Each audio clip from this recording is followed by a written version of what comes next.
E aí, meus amigos do Expresso 1923, estamos aqui para mais um Cara a Cara. A gente que faz esse quadro com o maior prazer e chama colegas, amigos que cobrem os times que vão confrontar o Vasco da Gama. E dessa vez estamos com um confronto inédito na história dos dois clubes. Então, assim, é tudo ineditismo aqui. E já quero agradecer a presença do Gustavo Villa, que cobre o Mirassol, narrador, comentarista, repórter, jornalista, tudo ao mesmo tempo agora, da TS Mirassol, Rádio Mirassol, também da CBN Grandes Lagos, não é isso? Isso. Gustavo, muito obrigado pela presença. Eu que agradeço, Danilo, agradeço o convite, né? O primeiro confronto do Mirassol contra um gigante do Rio de Janeiro. Seria contra o Botafogo na 12ª rodada, mas confronto adiado, também com o Fluminense na 13ª, e ficou agora para o Vasco, então, ser o primeiro confronto aí de um time gigante do Rio de Janeiro contra o Mirassol. A gente está aqui nessa expectativa e muito estava conversando nos bastidores com o Gustavo antes de iniciar o programa, falando de uma surpresa e também de um desconhecimento de como esse Mirassol chegou aonde está. É óbvio que o campeonato está iniciando, mas está com uma constância. Mirassol que está na 7ª posição nesse momento do campeonato, já completou 20 pontos, se não me falha a memória, então 25. Então ele tem 10 pontos de diferença para o Vasco da Gama, e uma situação de que, para quem completa 25 pontos, que é aquela matemática do rebaixamento que está subindo da 2ª divisão, já é o início de um alívio. É óbvio que tem uma caminhada ainda longa, mas é um início de um alívio. Me conta um pouquinho desse projeto do Mirassol, Gustavo, de como está sendo o envolvimento da cidade, né, em toda essa expectativa desse primeiro Brasileirão de Série A de vocês. A história que vocês devem ouvir é a do Luiz Araújo, né? Que quando o São Paulo o vendeu para o Lille da França, o Mirassol, ali no mecanismo de revelação de jogador, ficou com uma parcela da venda e pegou, na época, cerca de 9 milhões, 8 milhões de reais e investiu essa grana para a construção do seu centro de treinamento. Isso aconteceu em 2018, quando o Mirassol inaugura o seu CT, e de lá para cá continuou vendendo jogadores. Não é só o Luiz Araújo, né? O dinheiro acaba uma hora, né? Só que ficou essa grande história aí para a grande mídia, e o Luiz Araújo ficou marcado por isso aqui para a gente. E o Mirassol continuou investindo ali no seu CT. Em 2020 começam a aparecer os resultados. O Mirassol chega na semifinal do Campeonato Paulista, elimina o São Paulo nas quartas de final, depois disputa a Série D do Campeonato Brasileiro e é campeão da Série D. No ano seguinte, chega novamente na semifinal do Campeonato Paulista, eliminando o Guarani. Aí o São Paulo dá o troco e elimina o Mirassol na semifinal. E em 2022 é campeão da Série C, chegando na Série B. Essa mesma conversa que a gente está tendo aqui, houve quando o Mirassol chegou na Série B. Vai brigar para não cair? Como é que vai ser? E na primeira edição, em 2023, quando o Mirassol chega na Série B, fez uma campanha muito boa e quase conseguiu acesso ali. Ficou a 1 ponto de subir para a primeira divisão. Fez o último jogo ainda com chance de subir. Aí, no ano passado, encorpa ainda mais o elenco, mantém uma boa base e consegue uma campanha histórica e quase conquista o título. Ficou a 1 pontinho só do Santos e ficou na 2ª colocação. Conquistou o acesso e disputa hoje a Série A justamente no ano do centenário, né? Que é uma coisa muito bacana aqui para a cidade. Está todo mundo envolvido, viu? Nós da imprensa, a torcida, vocês veem aí a média de público, é claro que é bem menor do que a dos outros concorrentes, mas para a gente aqui já aumentou bastante. Antes não dava 2.000 pessoas, hoje todo jogo tem pelo menos 3, 4 mil, foram vendidos 5 mil passaportes, né, para todos os jogos do Brasileirão.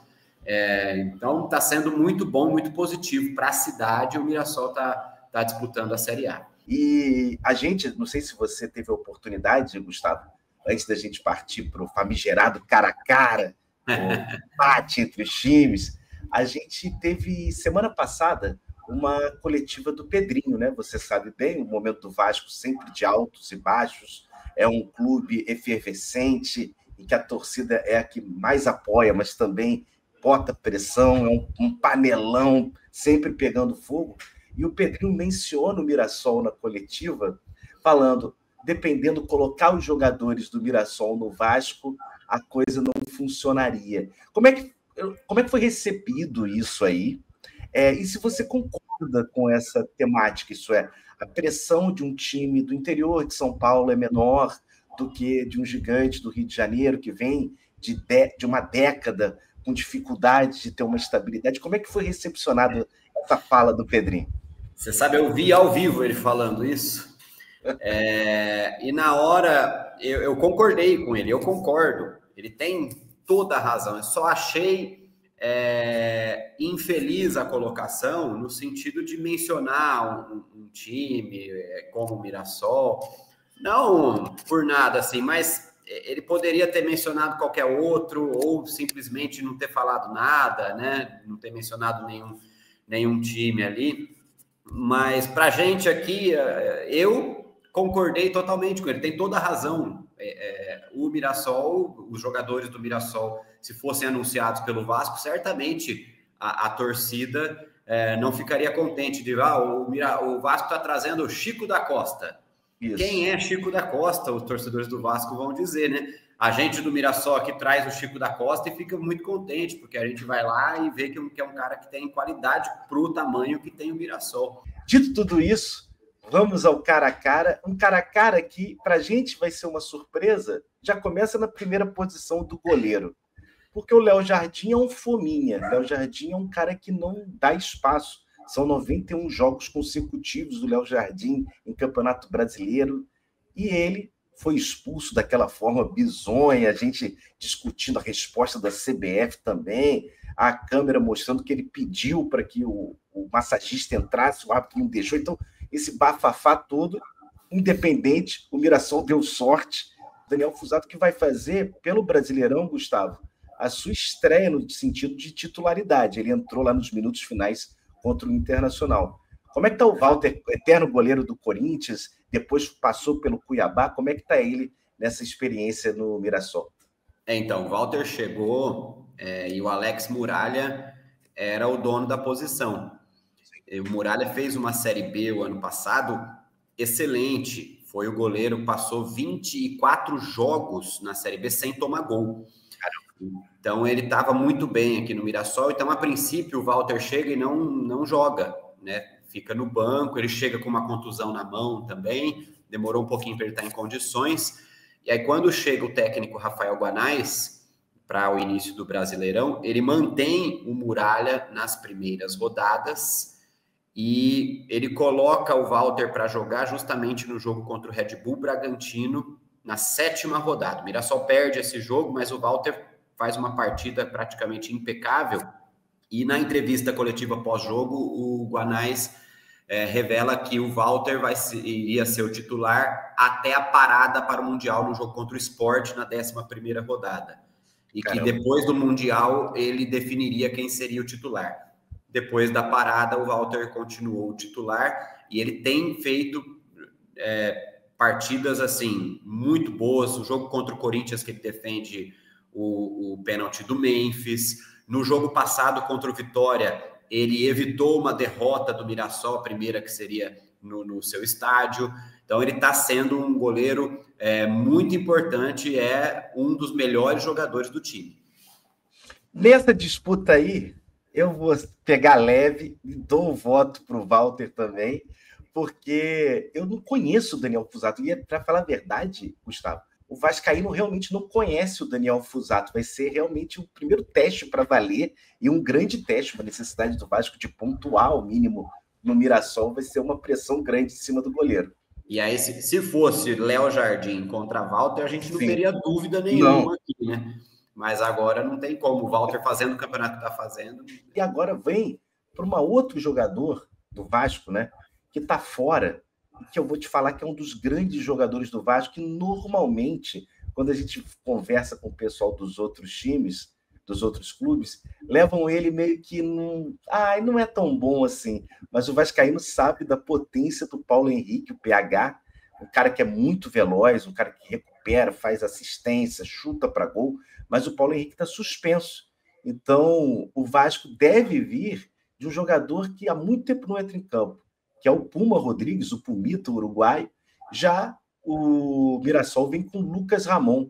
Como é que é o Lucas Ramon, para a gente saber um pouquinho dele? Ele é mais defensivo, mais ofensivo? O Lucas é o seguinte, ele é bem ofensivo também, e ele tem 4 gols, inclusive, na temporada. No Paulistão, ele foi um dos artilheiros do time, mesmo sendo lateral. O jogo do Mirassol, ele beneficia bastante os laterais. E o Lucas Ramon, ele tem feito um bom campeonato brasileiro também. Eu ficaria até na dúvida se fosse com o PH, e sendo o Puma Rodrigues, eu acho que a gente tem que escolher o Lucas Ramon nessa. Sim, o Puma, ele tem essa valência, ele é veloz, ele é um cara que é bom de cabeça, já fez gol pelo Vasco, importante de cabeça, dentro da área é um perigo, tá? Falo para vocês, assim, quando ele chega perto da área, ele tem um chute muito forte. Então, vai vencendo o Mirassol de 2-0, Walter e Lucas Ramon. Agora vamos para a zaga, e a zaga do Vasco, meu amigo, vou te falar, que o vascaíno está sofrendo. João Vitor, a gente acha que o Fernando Diniz vai sim insistir no João Vitor, que é um dos grandes criticados atualmente do Vasco da Gama, assim, sem sombra de dúvidas. Ele é um jogador que é o alvo da torcida de um pensamento negativo, assim, entendendo que ele custou 40 milhões e não rende o que se esperava, pelo contrário, tem um salário altíssimo. E do lado do Mirassol, a gente tem o João Vitor também, é uma dupla de Joões. Nós vamos escolher o João Vitor agora, né? Só não sabemos qual. Eu gosto muito do João Vitor do Vasco, viu? Só acho que ele está numa fase, uma hora ele vai se reencontrar aí com um bom futebol. O João Vitor do Mirassol, ele é um jogador de boa saída de bola, de bom posicionamento, e foi um dos pilares da defesa, que foi a melhor defesa da Série B do ano passado. Tomou só 26 gols no ano passado na Série B. Se for falar de momento, é o João Vitor do Mirassol, mas jogador por jogador, o João Vitor do Vasco é mais jogador. Eu acho assim, o João Vitor, ele tem talento, ele é um jogador uma promessa que saiu do Corinthians muito cedo, né? Foi para a Europa. Ao mesmo tempo, essa pinimba com a torcida que começou no Carioca não desgarrou dele. E ele não se ajuda também, umas frases meio soltas, eu não posso fazer nada, a torcida tem que confiar numa coletiva, numa zona mista, quer dizer. Então, assim, ele não está com essa moral. Dependendo, a gente faz um empate entre o João Vitor para facilitar até o nosso designer. Vai ser o João Vitor. Indo para o outro lado da zaga, agora sim a gente tem o Gêmeos, pronunciei certo o nome dele? Gêmeos? Alguns falam James, outros Gêmeos, eu falo Gêmeos. Gêmeos. E do nosso lado, eu vou te falar, Gustavo, talvez seja uma das duas dúvidas que a gente tem na escalação. Por quê? O Vasco tem um grave problema na montagem do elenco, que não contratou zagueiros destros, canhotos, e uma mistura ali que você tem muito canhoto e pouco destro. Ele pode ir de duas formas, com o Maurício Lemos, jogador que foi do Atlético Mineiro, que jogou contra o CSA, ou com o Lucas Freitas. A gente está achando no Expresso que ele vai voltar com o Lucas Freitas, porque o Lucas Freitas é mais veloz e talvez ele consiga segurar, especialmente tendo os laterais, como o Pumita ali aberto, uma tentativa de segurar mais o time. Mas se aparecer o Maurício Lemos, não será uma surpresa, porque o Vasco está com uma dificuldade na defesa mesmo. Mas vamos de Lucas Freitas, que é um jovem que veio do Juventude, base do Palmeiras, um bom jogador. Tem se mostrado um bom jogador, mas talvez não para essa pressão do Vasco nesse momento. Gêmeos e Lucas Freitas, como é que o Gêmeos está atualmente? Deve estar indo bem aí no Mirassol, acredito eu. O Gêmeos, ele foi contratado junto ao Vila Nova, mesma história do João Vitor, veio primeiro por empréstimo e faz menos de 15 dias o Mirassol adquiriu ele por 4 milhões de reais. ele vem tendo ótimas partidas, ele tem velocidade, tem um bom passe na saída de bola, lançamentos longos que encontra o atacante. É um bom jogador, uma boa aquisição aí do Mirassol. No último jogo contra o Vitória, nem ele, nem o seu companheiro de zaga, foi o Knesovic, não foram bem, tanto que o Vitória teve muitas oportunidades em cima dele. Mas é um jogador que tem talento, tá? E fazedor de gol, inclusive. Olha. A dúvida é, a gente está falando só de momento ou de jogador por jogador? Para mim, o Lucas Freitas é mais jogador. Dependendo, a gente deixa um empate, até porque eu estou achando que do meio para frente a discussão vai ficar mais pesada. Hein? Entre Gemes e Lucas Freitas, fica no empate. Agora, Lucas Piton e versus Felipe Jonathan. Felipe Jonathan, que é, sim, acho que talvez uma das grandes nomes desse Mirassol. É isso, Gustavo? O Felipe Jonathan chegou agora, né, nessa janela, e é um bom jogador, né? Todo mundo conhece ele do Santos. O nome de peso, assim, né? O Santos, que chegou na final da Libertadores, ele faz parte do time. Só que ele não está tendo chance aqui no Mirassol, porque o Reinaldo também está vivendo a melhor fase da carreira dele, né? Nem no São Paulo ele viveu isso. Mas sendo o Felipe Jonathan, que é uma incógnita, o momento que ele está fisicamente, principalmente. Então aí tem que ficar com o Lucas Piton. Vou de Lucas Piton também, que nesses 2 últimos jogos, contra o Internacional e contra o CSA, melhorou. Agora no meio campo, o Hugo Moura, da base do Flamengo, que jogou no Curitiba e veio para o Vasco, é um dos nomes que a torcida gosta aqui. E quem bate com ele é o Neto Moura. E são irmãos, são parentes? Não são. Mas são os irmãos Moura aí. Entre Neto Moura e Hugo Moura, Gustavo, como é que você vê? O Hugo Moura, que às vezes o Diniz, daquele jeitão dele, tira um zagueiro, bota o Hugo Moura para o zagueiro, aí de zagueiro ele é um terrível. Aí não está indo bem, não tem nada a ver. O Diniz está querendo reviver o André, na época do Fluminense, campeão da Libertadores. O Hugo Moura não é esse jogador. Como é que está aí o Neto Moura? Neto Moura, ele faz tempo que ele tá no Mirassol, ele vem desde 2019 aqui, na época de vacas magras ainda. Depois ele sai e passa pelo Cruzeiro, joga a Série B pelo Cruzeiro, é campeão da Série B pelo Cruzeiro, e volta aqui para o Mirassol para viver os tempos áureos agora do clube. É um ídolo da torcida, tá? Uhum. E ele está vivendo um ótimo momento esse ano. Teríamos dúvidas se ele seria até titular. O Mirassol trouxe alguns jogadores, o Rony, que era do Corinthians, para a posição, o Matheus Salles, e ele não deu chance para esses caras jogarem. Probleminha do Neto Moura é, cada 3 jogos ele perde um, porque é cartão. Fisicamente. Cartão. Ele leva cartão todo jogo. Então, ele perde um joguinho. Mal do Hugo Moura também. O Hugo Moura gosta de um cartãozinho. Eu vou deixar o Neto Moura, porque eu acho que o Hugo está até se prejudicando nesses últimos jogos com essas recuadas para zagueiro, que aí sim, ele não tem nenhum cacoete para zagueiro, fica torto, fica tentando achar a bola. Agora, uma disputa que, para mim, talvez seja um dos principais jogadores desse momento do Vasco.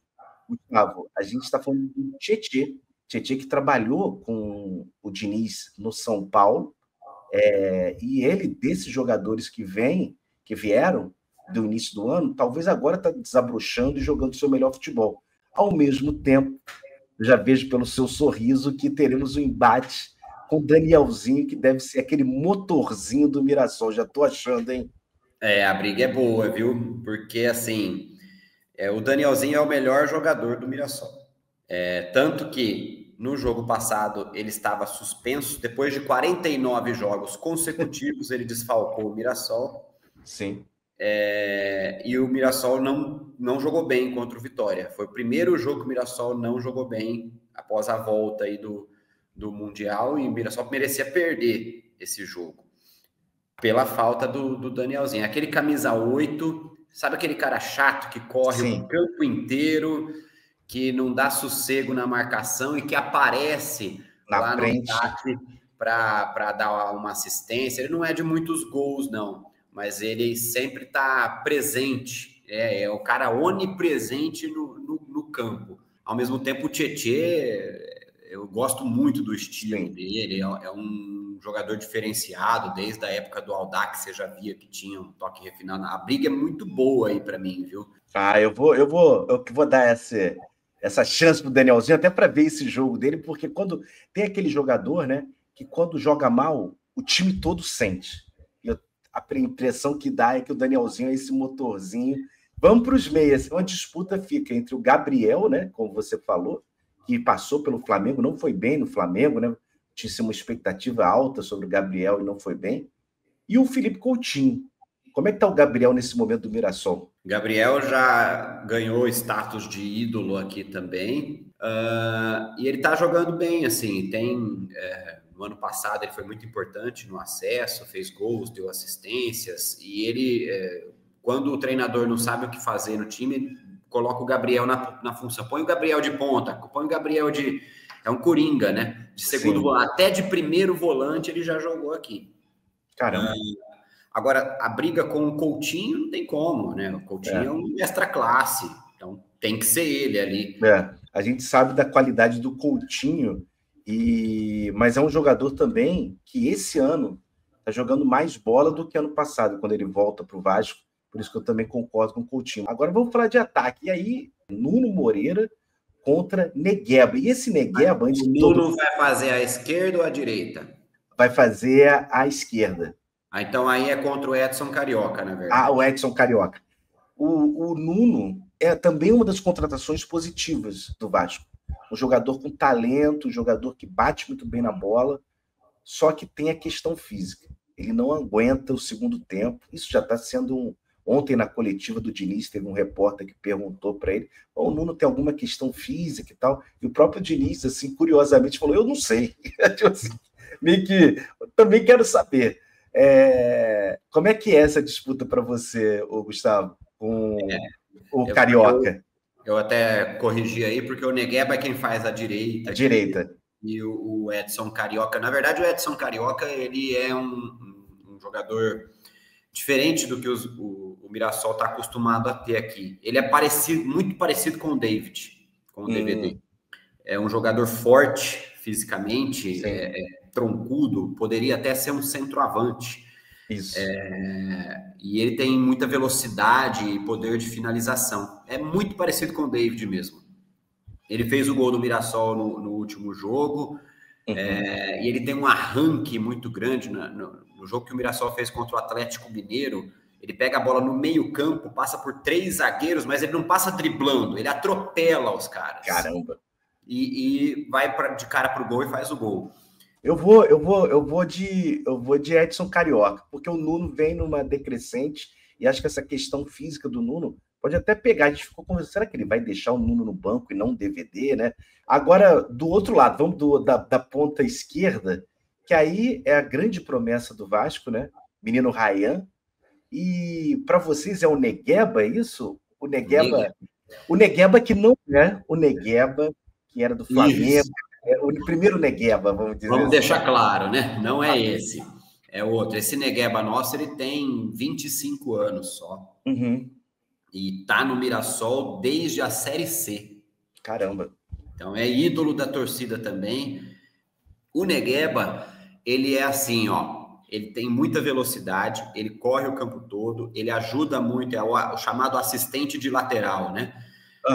Ele propicia a oportunidade do lateral poder subir tranquilo, porque ele vai fazer a cobertura. E ele tem uma boa finalização de fora da área, mas ele peca um pouco no último passe, na hora de chegar na cara do gol e dar aquela finalização certeira, ele erra bolas que teoricamente seriam fáceis. Isso gera até um certo burburinho na torcida muitas vezes. Eu vou ficar com o Ryan. Sim, eu fico com o Ryan também, porque são 2 jogadores que cresceram com o Diniz. A gente fala do Tietê, que já tinha trabalhado com ele, e o Ryan. Ryan, o Diniz assim, criou uma sintonia, uma sinergia ali com ele, daquele jeito do Fernando Diniz de implicar com o jogador, vai brincar no dia seguinte e tal. E ontem ele até soltou, o Ryan tem que ficar no ouvido dele, falando, corre. Quando ele tá do meu lado aqui, né, da área técnica, ele joga melhor do que quando ele está do lado de lá, para você ver como é que os dois estão. Assim, o Ryan tem feito muita diferença, né? O gol dele contra o Internacional é um gol muito bonito, jogador de base de seleção brasileira, como acompanhar. Mas nessa disputa da Ryan. E agora os centroavantes, esse é um centroavante pitoresco, vamos dizer, o Chico da Costa, alto, né? Gustavo, 1,84 m, campeão na Bolívia. E o nosso Verratti, que também é uma grande surpresa, já veio mais velho, salvou o Vasco, a verdade é essa. Ele, Ramon Dias, Medel, mas o Verratti fazendo os gols, salvou o Vasco do iminente rebaixamento em 2023. Me conta um pouco do Chico da Costa, como é que é a característica dele e como é que você vê essa disputa com o Verratti, que é aquele cara que dentro da área é um matador. Não tem feito gols, mas o Verratti de cabeça, ele normalmente não perde 2, 3 chances numa partida. Mas com a bola no pé tem recebido muitas críticas dos vascaínos. O Chico, ele vem... ele tem que falar... Ele está preferindo ser chamado de Da Costa, só Da Costa. Da Costa, uhum. Porque tem o Chico Quinha aqui também, né? Verdade. Ele chega agora nessa janela, vai fazer o seu 5º jogo. Nos primeiros 3 jogos, ele fez 3 gols. Ele marcou contra o Palmeiras, marcou contra o Santos e marcou contra o Ceará. E agora contra o Vitória, ele não teve um bom desempenho, também a bola não chegou, o Mirassol não conseguiu jogar bem, e quando chegou ele mais atrapalhou do que ajudou. É aquele cara, ele é o estilo Verratti mesmo, viu? É um toque na bola e vai sair o gol. Estava lá no Cerro Porteño, não estava tendo oportunidades, mas até o ano passado ele fez 20 gols no ano, foi campeão na Bolívia, é ídolo do Bolívar. Só que não dá para concorrer com o Verratti, né? A gente sabe que o Verratti é um jogador de mais qualidade do que o Chico. O Verratti que não vem nessa boa fase, mas assim, estava até debatendo com os meninos do Eu até comentei, Danilo, com o pessoal aqui, falei, se o Verratti jogar igual ele jogou contra o Inter, o Mirassol tá com tudo, porque ele perdeu gols incríveis, né? Ele perdeu gols incríveis e ontem contra o CSA ele nem teve tantas oportunidades, mas teve uma dentro da área, ele rebate, a bola vai para fora, muito para fora. Então assim, o Verratti é aquele jogador que se não faz gol, a torcida começa a ficar olhando torto. Mas ao mesmo tempo, é um jogador essencial para o Vasco conseguir sair desse marasmo, porque não tem nem reserva para o Verratti. O Vasco não tem um centroavante reserva, o que mostra a falha na montagem desse elenco do Vasco tão desnivelado. Mas tá aí, chegamos ao cara a cara. Vou repetir aqui os vencedores dos embates. Goleiro Walter, Lucas Ramon, João Vitor, aí a gente falou empate, os dois João Vitor, e o Lucas Piton na lateral esquerda. Neto Moura, Danielzinho e Coutinho. Na frente, Edson Carioca, Ryan e Verratti. Esse é o cara a cara de Vasco e Mirassol. Deu 6-5 para o Vasco, é isso? Deu 6-5 para o Vasco, se não me falha a memória. Um bom empate. Empates, né, ali. Teve um empate. Acho que foi bom. Acho que agora os jogadores que tem que definir no campo quem vai sair melhor nesse primeiro confronto de Mirassol e Vasco. Vamos torcer para que tudo corra bem e o melhor vença. O Mirassol que está lá na frente podia dar uma ajudinha também. Vamos combinar. Gustavo, muito obrigado por ter participado do programa. Obrigado pelo carinho. Deixa as suas redes sociais para quem quiser te achar.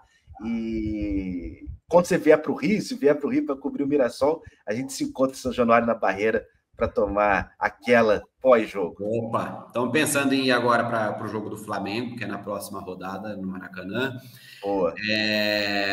Obrigado aí pelo convite, gostei muito de participar e deixar claro aqui para a galera, nós mirassolenses sabemos, a nossa briga é contra o rebaixamento, apesar da fase estar esplendorosa e estar na parte de cima da tabela. O Guanais, o técnico, até falou após o jogo, faltam 20 pontos para chegar nos 45. Essa é a briga do Mirassol. E o confronto contra o Vasco é um confronto decisivo para essa briga também. Quem quiser seguir aí, Gustavo Villa, com 2 L's, narrador. Gustavo Villa, narrador. Estou lá no Instagram. E pode seguir também as páginas da TS Rádio Mirassol e acompanhar no YouTube a CBN Grandes Lagos, que aqui é 90.9 FM. Muito obrigado a todo mundo aí e fiquem com Deus. Obrigado, Gustavo. Esse aqui foi o cara a cara do Expresso 1923. E vamos lá, vamos acompanhar esse jogo sábado, 18h30, e torcer para que o melhor vença. E se o Vasco conseguir pontuar, pelo amor de Deus, que comece os ventos positivos para a Colina, para a gente, no segundo turno, tiver um confronto lá em cima, bem mais tranquilo no sentido positivamente dos times na tabela. É isso. Obrigado pelo carinho, obrigado pela moral. Tchau, tchau. Valeu.